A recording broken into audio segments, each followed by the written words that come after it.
Assalamualaikum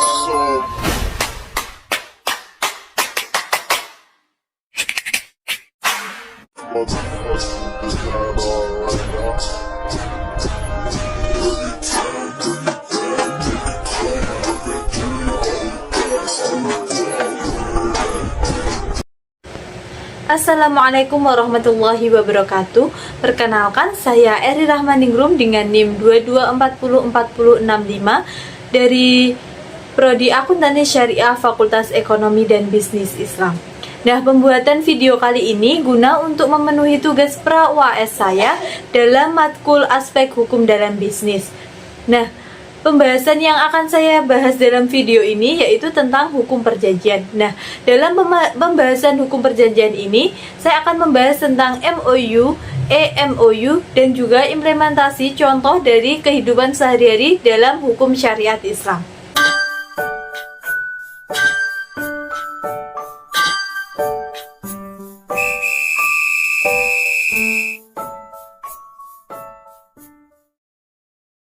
Langsung saja yang pembahasan pertama yaitu tentang hukum perjanjian. Nah, hukum perjanjian di sini adalah dalam pasal 131 KUH Perdata menyatakan bahwa perjanjian adalah suatu perbuatan dengan mana satu orang atau lebih mengikat diri kepada satu orang atau lebih. Nah, secara umum perjanjian adalah suatu persetujuan antara para pihak mengenai suatu hal yang melahirkan suatu persekutuan atau hubungan hukum, menimbulkan hak dan kewajiban, dan apabila tidak dilaksanakan sesuai dengan perjanjian akan mengakibatkan sanksi yang cukup berat. Nah, tujuan dari perjanjian tersebut adalah sebagai dasar penyelesaian apabila di kemudian hari timbul permasalahan agar para pihak terlindungi mendapat kepastian hukum dan juga keadilan. Selanjutnya yaitu saya akan menjelaskan sedikit tentang syarat sahnya perjanjian. Nah, syarat sah perjanjian ini diatur dalam pasal 1320 KUH Perdata.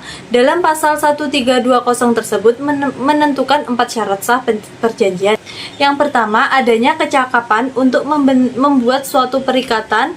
Yang kedua, adanya perizinan sebagai kata sepakat secara sukarela dari mereka yang membuat perjanjian. Yang ketiga, mengenai suatu hal atau objek tertentu. Yang keempat, adanya subbab yang dibenarkan.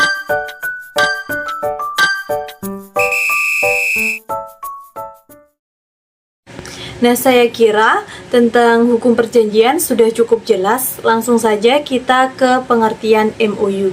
Nah, istilah MOU menurut para ahli disebut dengan nota kesepakatan atau kontrak awal. MOU ini merupakan dasar penyusunan kontrak pada masa yang akan datang didasarkan pada hasil musyawarah para pihak, baik secara tertulis maupun lisan. Setelah ada kesepakatan atau kepahaman atas kehendak untuk mengadakan kontrak, maka pihak biasanya akan membuat MOU yang membuat keinginan masing-masing pihak sekaligus adanya tanggung jawab waktu pencapaian kesepakatan untuk terjadinya kontrak. Jadi MOU ini hanya kontrak kesepakatan saja. Di dalamnya tidak ada sanksi berupa pidana maupun apapun. Di dalam MOU ini hanya sanksi sosial saja. Selanjutnya yaitu dasar hukum MOU dalam KUH Perdata. Nah, adapun dasar hukum yang berlaku MOU di Indonesia adalah didasarkan pada asas kebebasan berkontrak sebagaimana diatur dalam pasal 1338 KUH Perdata yang berbunyi yaitu semua persetujuan yang dibuat sesuai dengan undang-undang berlaku sebagai undang-undang bagi mereka yang membuatnya. Yang kedua, persekutuan itu tidak dapat ditarik kembali selain dengan kesepakatan kedua belah pihak atau karena alasan-alasan untuk undang-undang. Yang terakhir yaitu persetujuan harus dilaksanakan dengan itikat baik.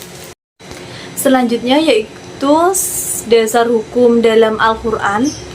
Nah, dasar hukum dalam Al-Quran ini ada 3 komponen dalam dasar hukum dalam Al-Quran, yaitu yang pertama amaliyah, yang kedua i'tiqadiyah, dan yang ketiga yaitu khuluqiyah. Selanjutnya contoh dari MOU dalam hukum syariah. Nah, contoh ini dalam kehidupan sehari-hari, misalnya sebuah lembaga keuangan syariah ingin bekerja sama dengan sebuah masjid dalam rangka pengembangan zakat. Nah, dalam MOU tertulis itu harus terdapat beberapa pertimbangan khusus dalam MOU syariah. Yang pertama yaitu prinsip keadilan, memastikan setiap pasal dalam MOU memberikan keadilan bagi kedua belah pihak. Selanjutnya yang kedua, kesepakatan bersama. Nah, kesepakatan bersama ini semua klausul dalam MOU harus disepakati oleh kedua belah pihak secara sukarela. Yang ketiga, bahasa yang jelas dan sederhana. Gunakan bahasa yang mudah dipahami dan hindari istilah-istilah yang ambigu. Dan yang terakhir konsultasi dengan ahli syariah. Disarankan untuk berkonsultasi dengan draft MOU dengan ahli syariah untuk memastikan kesesuaian dengan prinsip-prinsip syariah. Dan yang pasti, kedua belah pihak harus bertanda tangan perjanjian tersebut, tidak ada paksaan maupun tidak ada paksaan dari kedua belah pihak. Setelah penjelasan dari hukum perjanjian sudah jelas, MOU sudah saya sampaikan, saya rasa sudah cukup jelas juga. Langsung saja ke pembahasan terakhir yaitu EMOU.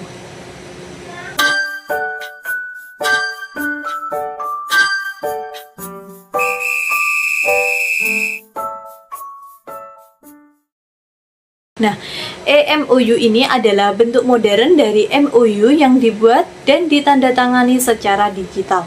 Dalam EMOU ini, kesepakatan antara dua pihak atau lebih untuk melakukan kerjasama tertentu direkam dan disahkan secara elektronik.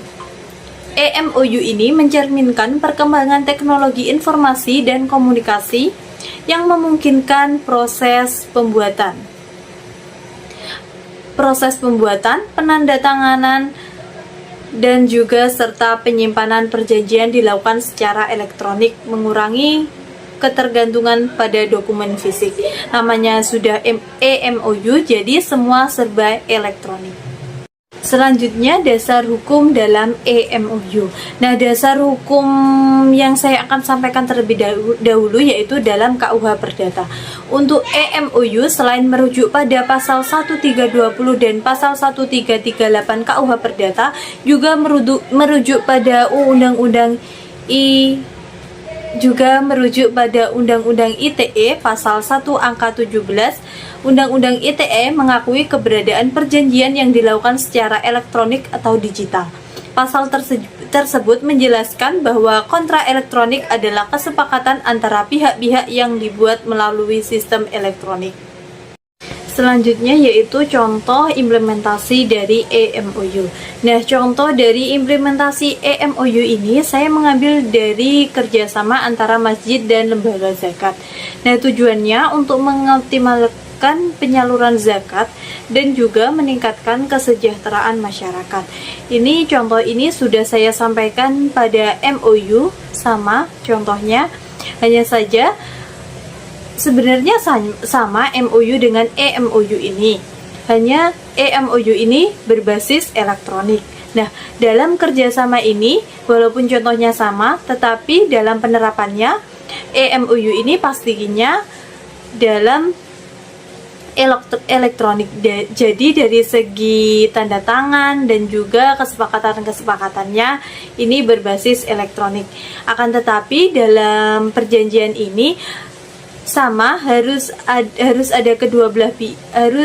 terlibat kedua belah pihak dan juga tidak ada paksaan dari pihak salah satu.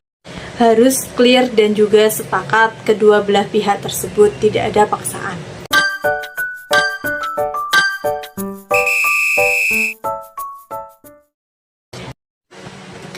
Nah, demikian sudah pemaparan materi yang dapat saya sampaikan. Saya rasa sudah cukup jelas. Semoga pemaparan materi yang dapat saya sampaikan tadi bermanfaat bagi kita semua. Kurang lebihnya saya mohon maaf. Wallahu muwaffiq ila aqwamit thoriq. Wassalamualaikum warahmatullahi wabarakatuh.